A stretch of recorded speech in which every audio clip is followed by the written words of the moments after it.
When my mom first brought up the idea of putting the house in my name, it sounded like the most natural thing in the world. "You're the responsible one, honey," she said, stirring her tea like it was just another Tuesday. "You're good with documents, and you understand all the legal stuff better than any of us. It just makes sense." I nodded, like I always did when she put things that way, like I had some gift, like I was the stable daughter, the capable one.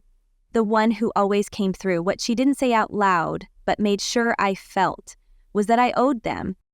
And honestly, I believed I did. When I was 17, I'd spent most of a year in and out of the hospital with a rare autoimmune disorder that turned my immune system into a weapon against itself. My parents had taken out loans, sold one of their cars, and even pulled from their retirement just to keep me in treatment. That year, I saw my mom cry more than I ever had before or since. My dad worked extra hours doing delivery routes late into the night, and I lived. Thanks to them, I lived. So when they came to me almost 2 decades later telling me they couldn't keep up with the cost of their crumbling house in New Mexico, it felt like the least I could do. Not charity, just balance. A daughter making good on a debt she could never fully repay. My brother Adam was the one who suggested the workaround. "If it's in your name," he said, "you can manage the taxes and insurance better. And honestly, it'll protect it from creditors if anything happens to me or mom and dad.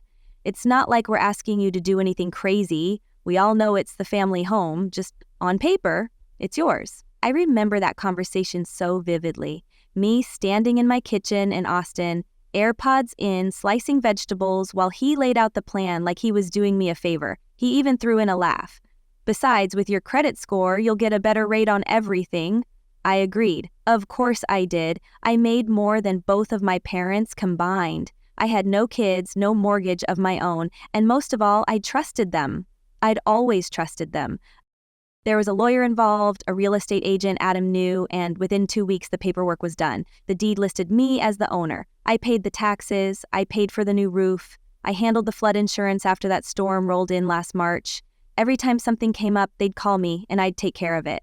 They called it their house, but it was my name on every bill. I didn't mind. It felt good, like I was protecting them, giving them the security they'd always wanted but never quite achieved. The only time I hesitated was when I noticed a $600 withdrawal from the property maintenance account I'd set up for them. I asked Mom about it, casually, not accusing. She laughed and said, "Oh, that was Adam's idea. He wanted to surprise us with a new TV. The old one was dying, and you know how your father watches his sports." I let it go. I always let it go. Because they were my family, because they'd saved me, because maybe deep down I still felt like I hadn't earned being alive while they'd given up so much. And so when Mom mentioned casually over the phone one afternoon that the house really did feel like a peaceful place to grow old, especially now that it's safe with you, I smiled. I said I was happy they felt that way. I had no idea what was really going on behind the scenes. It started with a text, or rather a file, a PDF, randomly dropped into the family group chat we'd had for years, Mom, Dad, Adam, and me. We mostly used it for updates, grocery lists, when I visited, family photos, and the occasional meme from Dad that he didn't fully understand. But this file was different. It was from Adam, and within 30 seconds it was gone, deleted from the thread. I wouldn't have noticed if my phone hadn't already loaded the preview. The file was named final_split_plan docx. That name alone wouldn't have meant anything. But the preview window showed a few lines before it vanished. And what I saw didn't make sense at first. Jordan's name is already on the deed, so we just have to wait. With her condition, it's a matter of time. Once she's gone, Adam gets full claim, and we can... I stared at the screen, unable to breathe. I scrolled up and down, thinking maybe it was some kind of glitch, a misplaced document meant for someone else. But no, it was clearly intended for someone, not me. Adam must have meant to send it to a different chat. I didn't even know they had other chats, but I knew what I saw, and it wasn't a mistake. It was a plan that assumed I wouldn't be around forever. A plan that bet on my death as a convenient business transaction. My hands went numb. My throat closed up. I sat on the couch for over an hour, staring at the blank chat window where the file used to be, wondering how long they'd been talking like this behind my back, wondering if it was just Adam, wondering if my parents knew. I didn't want to believe it. I wanted there to be some explanation, some twist, something to make it all make sense again. But that night, as I lay in bed unable to sleep, I remembered something Mom said just weeks earlier. "You've always been fragile, sweetheart. That's why we're so glad everything's finally taken care of." I didn't know what she meant then, but I do now. I didn't confront anyone right away. That was the part that surprised me most about myself. I thought I'd scream, demand answers, storm into the group chat and say, "What the hell is this?" But I didn't. I froze, and then I watched. Something in me had already cracked open, and instead of reacting emotionally, I went still, cold, alert. I took screenshots, every possible version of the message preview, every frame that had loaded before Adam deleted the file. I uploaded them to a private folder and backed them up on an encrypted drive. I didn't know what I was doing yet, not fully, but something in me whispered that this wasn't the first file. If they'd slipped once, they'd slip again. Or maybe they already had, and I just hadn't seen it. That weekend, I booked a surprise trip to New Mexico under the pretense of wanting to spend more time with them. My mom was overjoyed on the phone. "You've been working too hard again," she said. "We've missed you." I told her I'd stay in my old room, even though I always got a hotel. I needed to be close, to watch. When I arrived, everything looked normal, too normal. Dad had cooked chili like always. Mom had set out my favorite tea, chamomile with honey. Adam even dropped by, grinning like nothing had happened. I watched all of them so closely that weekend, I felt like I was living inside a movie. I noticed things I'd never noticed before, how they exchanged glances during small talk, how Dad avoided my eyes when I asked questions, how Mom kept offering to make me lie down if I looked tired, and Adam slipped up first. He left his laptop open on the kitchen table when he went out to take a call. Normally, I wouldn't touch someone else's device, but I didn't hesitate. I had exactly 3 minutes before he came back in. I opened the laptop and pulled up his documents folder. There it was, a folder named Family Holdings. I clicked it open and found draft after draft of estate plans, legal forms, and timelines. Actual timelines. One of them was titled Probable Scenarios. Another was called Property Path. My stomach turned as I scrolled. There were versions where I passed away from health complications. One file had an entry that read, "Accelerated transfer, trigger, incapacitation or death. Estimated less than 10 years. Likely 3 to 5. I was a countdown to them. A human expiration date. I copied everything to a flash drive I kept on my keys and quietly closed the laptop before Adam returned. That night, I barely slept. I kept thinking about all the phone calls, the visits, every time they had asked how I was feeling, every time my mom had said, "You're so pale," or "Maybe you should see someone." Was it care, or were they just checking the clock? I flew back to Austin the next morning and called Megan. She was a lawyer I'd met years ago through a nonprofit I did freelance work with, smart, meticulous, and the only person I knew who could handle something this dark. I didn't give her the full story at first, just told her I needed someone who could review documents related to potential property fraud and estate manipulation. Her tone changed instantly. "Send me everything," she said, "now." By the time I got off the phone with her, my inbox was already filling with requests for details, copies, timestamps. She worked fast. Within 2 days, she had identified multiple red flags in the ownership setup, clauses I didn't remember agreeing to, and 2 modifications filed after the original deed signing that I had never seen. One of them, filed just 6 weeks ago, stated that in the event of my inability to manage property due to mental or physical decline, full decision-making would default to a co-executor listed as Adam Wright, my brother. I read the document 3 times, trying to find the part where I had signed it. I never had. Megan confirmed it. The signature was close, but it wasn't mine. It was a forgery, a good one, but not perfect. That night, I looked back through old emails, texts, even photos of documents I'd signed, searching for anything that could have been manipulated. That's when I remembered the folder Mom had handed me months ago with tax stuff she said needed my signature. I'd signed without reading all of it, trusting her. I'd been exhausted from a flare-up that week. She knew that. She brought it over with cookies and a soft voice and said, "Just sign the highlighted parts. I already filled in the rest." One of those pages must have been part of this. I had given them the keys, and they were counting the days until they could lock me out. Megan instructed me to pull my credit report. I did. There were 2 new inquiries, one from a life insurance provider I'd never contacted, and another from a property evaluation service tied to Adam's office. My name was on both. I never requested either. Megan said, "They're not just planning for the future, they're moving now." I felt like I couldn't breathe. I kept replaying conversations in my head, trying to figure out how long this had been happening. Had it started when I signed the deed? Before that? Was it always their plan? I didn't cry. I didn't scream. I got strategic. Megan filed to flag the deed with a fraud claim, putting a temporary legal hold on any transfer or refinance. She also began drafting a cease and desist letter and a formal notification to the county records office. I backed up everything again twice.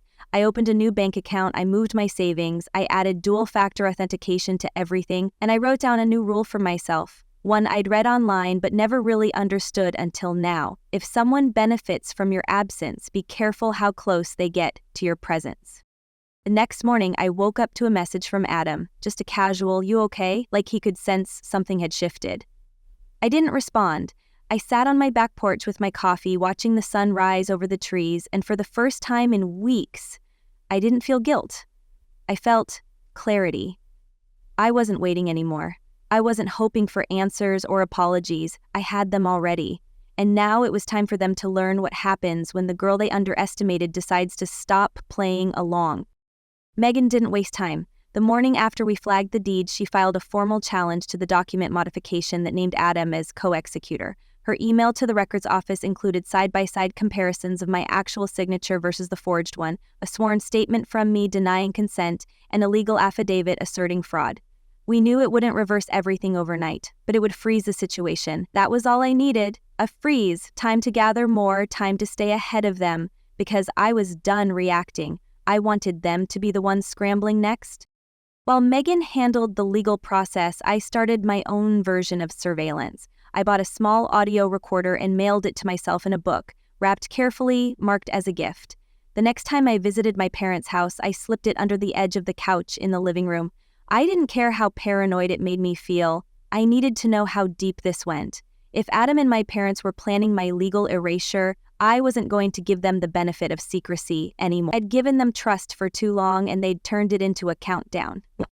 In the meantime, I kept my distance. I didn't reply to Adam's follow-up messages. I ignored a text from Mom asking if I could help look at her medical insurance forms again.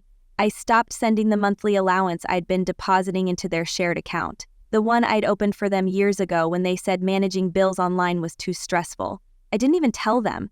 I wanted to see how long it would take for them to notice, and more importantly, how they'd react when they did. It took 6 days. On the 7th, I got a call from my father. I let it go to voicemail. He didn't leave one. The next morning, Mom called. This time she did.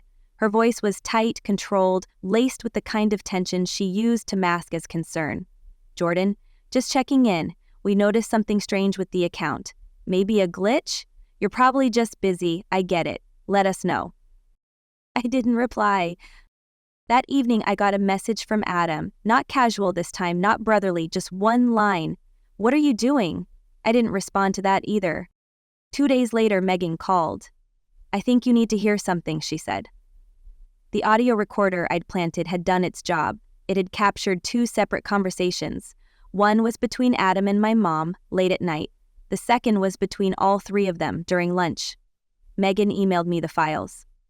I sat at my desk, hands cold, ears burning, and hit play.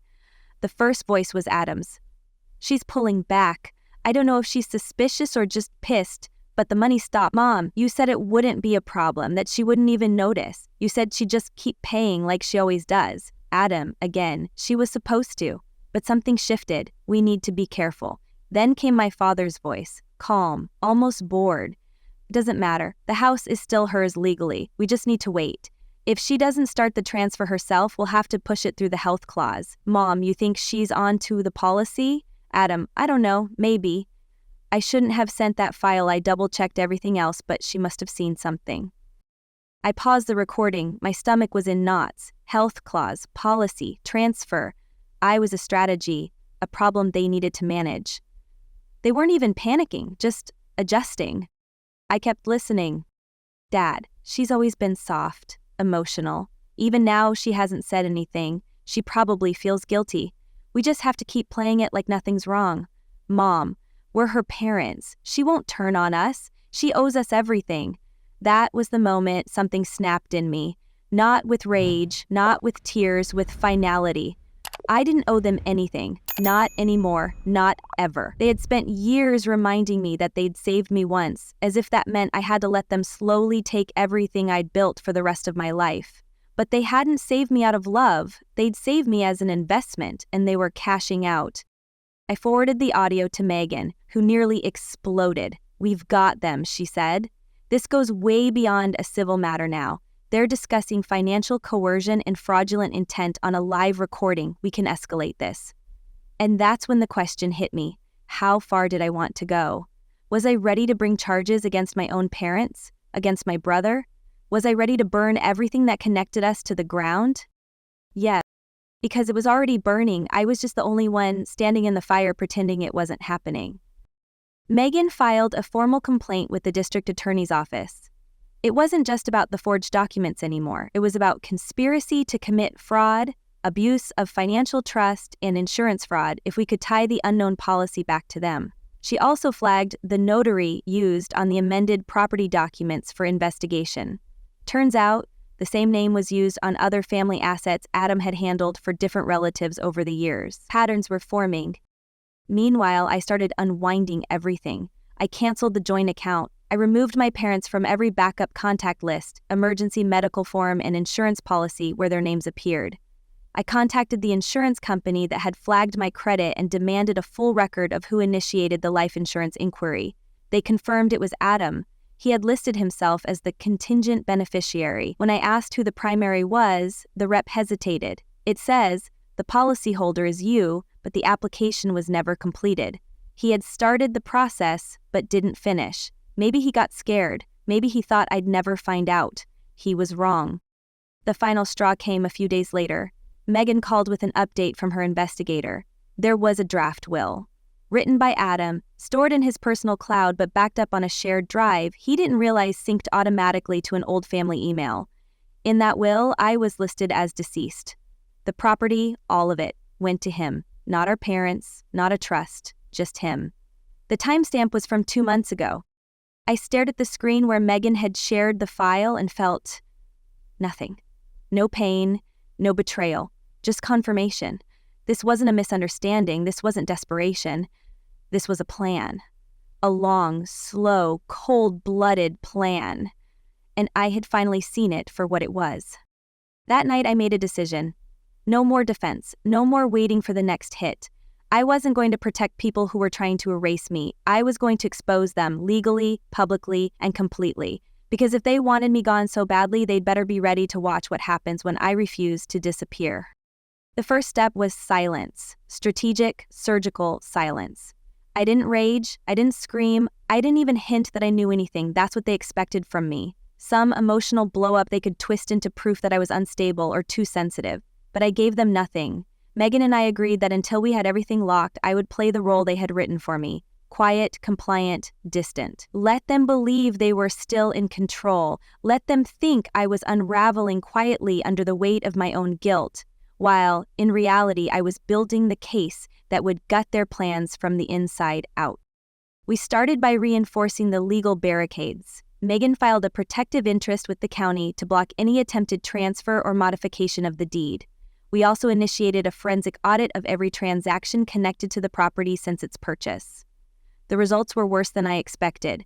Over $18,000 had been moved through the home maintenance account into unrelated personal expenses, vacations, high-end electronics, cash withdrawals. Adam had funneled funds through aliases, even had a card issued under the account in his name with the label Home Operations. We added that to the criminal complaint. The paper trail was damning. He hadn't just been preparing to take the house. He'd already started looting it. I also contacted a cybersecurity consultant to review my parents' and brother's digital activities. With limited access through shared apps and devices, they managed to trace multiple file transfers and shared Google Docs, including one labeled Succession Plan V3. Its permissions were set to view only for both my mom and dad. The author was Adam. Inside, I found step-by-step outlines on transition of property post-mortem, narrative control, and even suggested phrases for obituaries. There was a line that stopped me cold. spin story as tragic loss, establish history of medical fragility to deflect suspicion. I printed the document and stared at that line for an hour. It wasn't even about money anymore. This was image management, legacy control. They weren't just preparing for my death, they were rehearsing for it. Around that same time, Adam began ramping up his messages to me. He sent me a series of texts over the course of several days, pretending to check in but clearly fishing. Hey, haven't heard from you. Everything good? You've been quiet lately. Just want to make sure you're not stressing yourself out again. Still thinking about that trip to Santa Fe? Every message was layered with performative concern, but the timing was too suspicious. Megan flagged the pattern as pretext. If they were building a case to declare me mentally unfit, they needed examples of distancing behavior and isolation. They needed documentation of me being fragile. They were creating a record. So I gave them one, my own. I began journaling, daily, digitally, and backed up, logging every interaction, every irregularity, every communication. Megan advised me to write it not as emotion, but as record, date, time, quote, context. If they wanted to document my supposed decline, they were going to crash into the wall of my documentation. I also started discreetly recording any phone conversations with them. Texas law allowed single-party consent, and I made sure to stay within bounds. What I caught was subtle but telling, phrases like "you've always pushed yourself too hard," and "maybe it's time you slow down for your own good." In isolation, nothing criminal. In context, clear manipulation. We also discovered something that neither of us saw coming. While reviewing the property insurance policy, standard stuff just to ensure there were no backdoors or liens, we found a life insurance rider buried in the renewal paperwork. The property had been bundled with an accidental death clause. If I died on the premises, the payout would go to the listed secondary property contact, Adam Wright. I nearly dropped the phone when Megan read that to me. It had been added quietly during the annual renewal, which Adam had insisted on helping with last year while I was recovering from a minor surgery. I remembered him emailing me the forms already filled out and asking me to just e-sign them so the rate doesn't go up. My hands were shaking. That clause turned the house into a financial weapon, and the only way it paid off was if I died in it. That was the moment the fear hit, real fear. Not anger, not betrayal. Those I'd already processed. But the cold, bone-deep fear that maybe this had gone further than I was willing to believe. I had assumed they were manipulative, calculating, greedy. But what if it was worse? What if they were desperate enough to do something irreversible? I stopped sleeping at my house. I packed a single bag, stayed at a friend's place, changed my routines. I didn't announce anything. I didn't leave clues, just vanished from my usual rhythm. Megan installed a home security system while I was gone, motion cameras, window alerts, encrypted locks. We also changed the locks physically, just in case. I couldn't prove they'd ever copied a key, but I wasn't going to take chances anymore. A week passed. Then 2. I said nothing. They started to panic. First, my mom left me a long voicemail, her voice trembling, saying she felt like I was slipping away from the family. Then my dad emailed me a link to a news article about young women dying suddenly from undiagnosed heart conditions, followed by just, "Please take care of yourself, sweetie." Adam texted, "If you need anything, literally anything, you know we're here, just don't shut us out. You're scaring mom." Every message was coded in that perfect blend of guilt and performance. But they were right to be scared.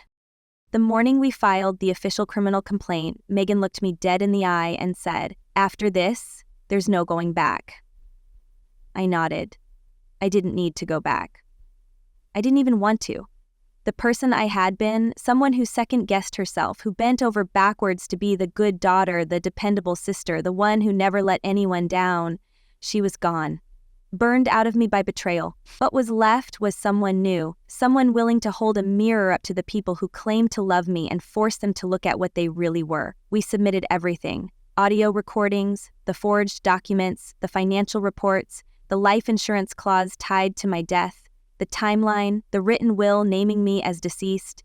It was all there, presented in order like a roadmap of their intent. Megan delivered the package to the district attorney's office herself. She said the assistant DA's face went pale by page 20. The waiting began. I knew investigations took time. I knew legal processes weren't instant. But that didn't stop the adrenaline from keeping me up every night, wondering if they'd find out before law enforcement moved. We'd taken precautions. secrecy, encryption, private servers. But paranoia doesn't need proof, it just needs silence. I was living in a borrowed apartment under a different name on the lease. I kept my car parked in a public garage 4 blocks away. I changed my grocery store, my gym, my route to work. I lived like a shadow and still I felt exposed. Until the morning I woke up to a blocked number calling 3 times in a row. The voicemail that followed was brief. It was my mother, her voice shaking. "Jordan, what's happening? We got a letter from the county. What is this? Please call me. This isn't who you are." I didn't respond, but that was the first confirmation that they knew the DA's office had begun their inquiries. That same day, Adam emailed me, not texted, emailed, as if trying to create some sense of formality. The subject line was one word: clarify. Inside, a wall of gaslighting. "I don't know what you think you found, or who you think you're working with, but this is getting out of hand.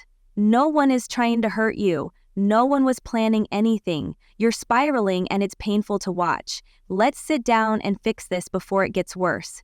You're not thinking clearly."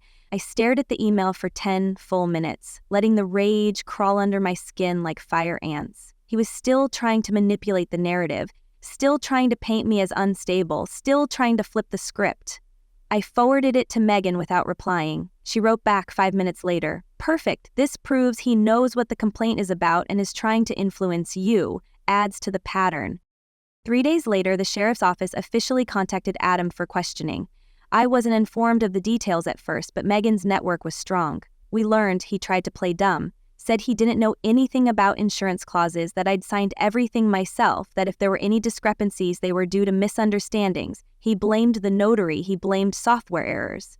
He even implied that I might have forged something myself for attention, but what he couldn't explain was why a draft will existed naming me as deceased, why his IP address was tied to fraudulent document submissions, why the insurance company had flagged his application as suspicious before I ever found out about it. The house of cards was starting to shake. Meanwhile, my parents began their own campaign. Not legally, they weren't that bold. Emotionally. They reached out to extended family, church friends, even old neighbors. Quiet little whispers. "Jordan's going through something. She's always been fragile. We're just praying for her to come back to us." It was calculated and it was cruel. Megan warned me it would happen. They're playing the sympathy card, painting you as unstable so when the charges come, they can say, "You've imagined everything." It's not about convincing the court, it's about controlling the fallout. So I did something they didn't expect. I went public. Not loud, not messy, not dramatic, just a single written post. Anonymous, but specific. I posted it in a forum for financial abuse survivors. I laid out my story, no names, no locations, just the facts. I attached redacted screenshots, timelines, quotes, and within days, it exploded. Hundreds of comments, dozens of DMs, people saying, "This happened to me too. I thought I was alone. My brother did the same thing." I didn't respond to most of them. I didn't need to. What I needed was confirmation that I wasn't insane, that people could see it, that even strangers understood. One night, as I was scrolling through those comments, a message popped up from someone I hadn't expected, an old college friend who happened to work as a reporter. She said she recognized pieces of the story and wanted to talk. I didn't say yes immediately, but eventually I agreed to a private conversation, off the record. I told her everything, not for exposure, not for attention, but for safety. If something happened to me now, people would know exactly where to look. Then, the DA's office made its move. Adam was formally charged with 2 counts of forgery, 1 count of attempted insurance fraud, and 1 count of conspiracy to commit financial exploitation. The charges were announced quietly, but they were real. I saw the paperwork. Megan called me the moment it came through. "It's not over," she said, "but it started." I thought I'd feel triumph. I didn't. I felt grief. A strange, heavy grief for a version of my life that never really existed, for the illusion that my family had ever seen me as more than a means to an end. That night, I walked through the empty rooms of the house I had paid for, the one I had once thought I was preserving for them. I looked at the walls, the furniture, the photos I hadn't taken down yet, and I realized none of it mattered anymore. The house wasn't a home, it was a crime scene. I called a realtor the next morning. I told her I wanted it listed by the end of the week. They'd built their plan around this house, made it the center of their scheme, but it was mine. and I wasn't going to keep living in a place where every wall held a secret. When Megan asked what I planned to do with the money, I smiled for the first time in weeks. "I'm donating half," I said, "to a foundation that helps people escape family-based financial abuse." "And the other half?" she asked. "I'm going to build something new," I told her, "from scratch, with my name on every inch of it, and no one waiting for me to disappear." The house sold faster than I expected. The market was hot, and my property, renovated, in a good neighborhood and fully paid off, attracted offers within a week. I didn't even step foot in it again after listing it. I let the agent handle the showings, the paperwork, the cleanup. To me, it was already gone, like a memory I'd erased but could still feel in the back of my throat. I signed the final sale documents in a lawyer's office, alone, with a glass of water next to me and a pen that shook only once. When the wire transfer hit my account, I didn't feel relief. I felt release. Like I'd finally untied the last rope holding me to a family that had quietly hoped I'd disappear. Megan called an hour later with an update on the case. The investigation into my parents had been formally opened. It was separate from Adam's charges but connected. The district attorney had decided there was enough evidence to pursue them for conspiracy and for knowingly benefiting from fraudulent activity. The audio recordings alone, those cold, calculated conversations about waiting me out, spinning the narrative, planning how to transfer everything after my eventual decline, were more than enough to raise flags. But it was the financials that sealed it. The shared maintenance account had been traced back to both of them. Dozens of purchases that had nothing to do with the house, payments to credit cards, shopping sprees, spa visits, hotel bookings in cities they claimed they hadn't visited in years. And then there was the life insurance clause, an amendment my father had requested over the phone, according to the insurer, claiming family stability as the reason. It was methodical, it was ugly, and now it was documented. They didn't go quietly, not even close. My mom started calling me nonstop. When I stopped answering, she switched to emails. At first, they were guilt-ridden, weepy. "We never meant to hurt you. You misunderstood. It's all gotten so out of control." Then they turned defensive. "You've destroyed this family. You've taken everything we built and burned it to the ground." Then, eventually, angry, "You'll regret this. Blood is blood, and when you're alone, you'll wish you'd chosen us." I saved every one of them. Megan compiled them into a separate file marked emotional coercion attempts. But I wasn't shaken, not anymore. They had lost control of the narrative, and they knew it. They weren't concerned about losing me. They were concerned about what I'd already taken. My silence, my loyalty, my compliance, and those things weren't coming back, not even if they begged. Especially if they begged. The most surreal moment came 2 weeks later when I received a formal request for mediation. Their lawyer had submitted it to Megan, hoping to resolve things privately and peacefully. The offer was insulting: drop all charges, sign a confidentiality agreement, and in exchange they'd acknowledge there were misunderstandings and allow me to publicly reclaim ownership of the property.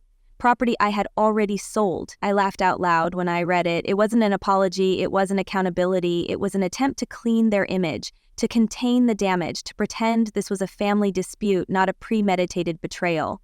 Megan drafted the only appropriate response, a one-sentence rejection, followed by a reminder that further contact would be considered harassment. Meanwhile, Adam's case advanced quickly. His bail had been set, and though he managed to pay it, his public records were now available to anyone who searched. The article my college friend had been working on finally went live, with names redacted but details sharp enough that everyone in our extended circle could read between the lines. It wasn't revenge, it was truth. And once it was out, others started talking. Another woman messaged me claiming Adam had financially manipulated her during a brief relationship years ago. Someone else said he'd coached them through asset shielding during a divorce, using tactics that looked eerily familiar. Megan forwarded those messages to the DA's office. The pattern was expanding. As the legal process unfolded, I started rebuilding my life. I moved into a new apartment, smaller, quieter, completely mine. I got a new phone number. I legally removed my parents and Adam from every document where they were once listed as emergency contacts or beneficiaries. I rewrote my will, this time with precision and intention. I created a living trust for a nonprofit that helps women recover from financial abuse. And I set up a scholarship in the name of my grandmother, the only member of my family who ever showed me unconditional love. It felt poetic. to take what they tried to steal and redirect it into something honest, something good. But closure didn't come in one sweeping moment, it came in small, unexpected ways. It came when I saw an old family photo and felt nothing, not anger, not pain, just detachment. It came when I passed my childhood church and didn't look twice. It came when someone at work asked, "How's your family?" And I said, "I don't have one," without flinching. It came when I stopped needing to justify what happened, to myself or anyone else. One afternoon, I sat at a cafe with Megan, just watching people walk by. It was sunny, warm, the kind of day that used to feel heavy with pressure to call home or visit someone who would use my presence as leverage. She looked at me and said, "You don't look like someone who went through hell." And I told her, "That's because I walked out of it." We didn't toast, we didn't celebrate, we just sat there, quietly, like people who had done the work, who had faced something ugly and survived it, without letting it rot us from the inside. The last piece came in the mail a few days later, a letter from my father, handwritten.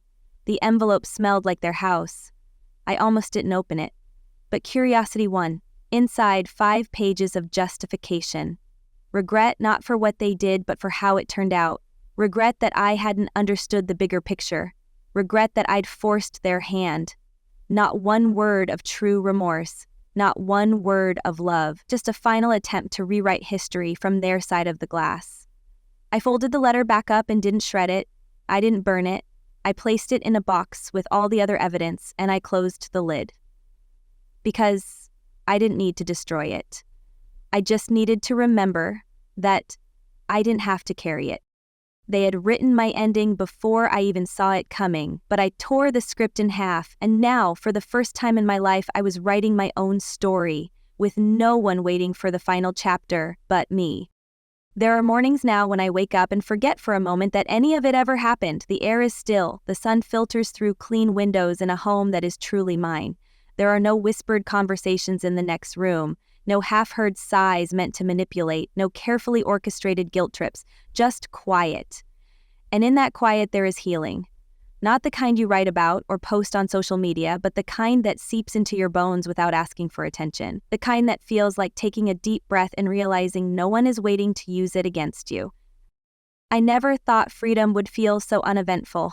I used to associate it with dramatic gestures, walking away, slamming doors, delivering long speeches about betrayal. But real freedom, I've learned, is in the mundane. It's in buying groceries without wondering if someone's going to ask you to cover their bills again. It's in decorating a room the way you like it, not the way someone else prefers. It's in silence that isn't filled with obligation. It's in knowing that no one is counting your generosity like currency, waiting to cash it in. The legal process didn't end with a bang. The charges moved forward slowly but surely. Adam tried to negotiate a plea deal, which Megan advised the DA to decline. My parents' involvement became harder to deny as new records surfaced. Emails, voicemails, documents with their handwriting, all pointing to active participation. Whether or not they served time doesn't matter to me anymore. What mattered was that they were exposed, that the world, and more importantly, they themselves, could no longer pretend this was anything less than what it was: exploitation, wrapped in the language of family, weaponized love turned into leverage. I sometimes think about the version of myself who would have accepted an apology, the version who would have let things go just to keep the peace. She was kind, she was forgiving, but she was also dying slowly, quietly, under the weight of being everyone's solution. I don't miss her. I mourn her, yes, but I don't want her back because the woman I am now doesn't bend to guilt. She doesn't confuse sacrifice with self-worth. She doesn't mistake proximity for love. I changed my last name. It wasn't out of spite, it was out of necessity. I didn't want to carry the name that tied me to people who tried to erase me. I chose something that meant rebirth, something that had nothing to do with them, something they'd never recognize. It felt like reclaiming something I didn't know I'd lost, my identity. Not the version shaped by duty and family roles, but the real one, the one that had been buried under years of performance. I've started writing again. Not legal statements or timelines or evidence logs, real writing, stories that have nothing to do with what happened. Fiction, essays, bits of poetry I don't share with anyone, it's just for me. A reminder that my voice exists beyond defense, that I am more than a witness to my own harm. I even started mentoring young women in financial literacy workshops, teaching them how to protect themselves, how to say no, how to recognize red flags before they become patterns. It's not a career shift, it's just a way of turning what happened into something useful, into something that doesn't end with me. I still get messages sometimes, from distant cousins, from old family friends who just want to understand. I don't respond. There's nothing left to explain. I've told my story where it mattered, in courtrooms, in documents, in safe spaces where it could help someone else. I don't owe anyone the comfort of my pain. I don't owe anyone access to the version of me who stayed quiet to keep others comfortable. People love to say that family is everything, that blood is thicker than water. But I've learned that blood can drown you just as easily. That sometimes family is just the first place you learn how to betray yourself. And surviving that betrayal isn't just about getting out, it's about staying out. It's about building something so solid, so honest, that no lie can live inside it. That's what I have now, a life that's mine, quiet, honest, free. They wrote me off, they planned for my absence, they prepared for my death, but I lived. I lived louder than they expected, longer than they hoped, and stronger than they could ever imagine. And that is the ending they never saw coming.